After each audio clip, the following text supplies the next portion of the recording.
रात के 2 बज रहे थे। पहाड़ी सड़क पर खामोशी इतनी गहरी थी कि बस की इंजन की आवाज भी अजनबी लग रही थी। हेडलाइट्स धुंध को काटती आगे बढ़ रही थीं। दूर दूर तक कोई आबादी न थी, सिर्फ स्याह पहाड़ और ठंडी हवा। अचानक सड़क के किनारे एक हाथ उठा। ड्राइवर चौंक गया। इस वीराने में मुसाफिर? उसने ब्रेक लगाई। बस चरचराती हुई रुकी। नौजवान आहिस्ता आहिस्ता बस में चढ़ा। उसके कपड़े बोसीदा थे, चेहरा पीला, आंखें गैर मामूली तौर पर संजीदा। उसने बगैर कुछ कहे टिकट पकड़ा और पिछली आखिरी सीट पर जा बैठा। बस में मौजूद चंद मुसाफिरों ने एक दूसरे की तरफ देखा। किसी ने सरगोशी की, ये लड़का अजीब नहीं?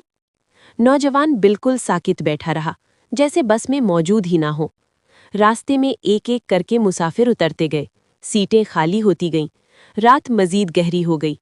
आखिर में बस में सिर्फ ड्राइवर और वो नौजवान रह गए। ड्राइवर ने आईने में देखा। बेटा, कहाँ उतरना है? नौजवान ने आहिस्ता से जवाब दिया, जहाँ हादसा हुआ था। ड्राइवर के हाथ कांप गए। उसका जहन बरसों पीछे चला गया।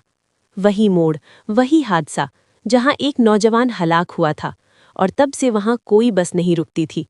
बस उस जगह पहुंची। फिजा यकदम ठंडी हो गई। हेडलाइट्स झपकी, हवा का एक सर्द झोंका बस के अंदर से गुजरा। ड्राइवर ने पीछे मुड़कर देखा। आखिरी सीट खाली थी, सिर्फ एक गीली सीट, जैसे अभी कोई वहां बैठा हो। अगली सुबह अखबार की सुर्खी थी, आज इस नौजवान की बरसी है जो इसी सड़क पर हादसे में जान से गया था। ड्राइवर ने अखबार बंद किया। उसके कानों में अब भी वही आवाज गूंज रही थी, जहां हादसा हुआ था। कुछ मुसाफिर रास्ते नहीं ढूंढते, वो बस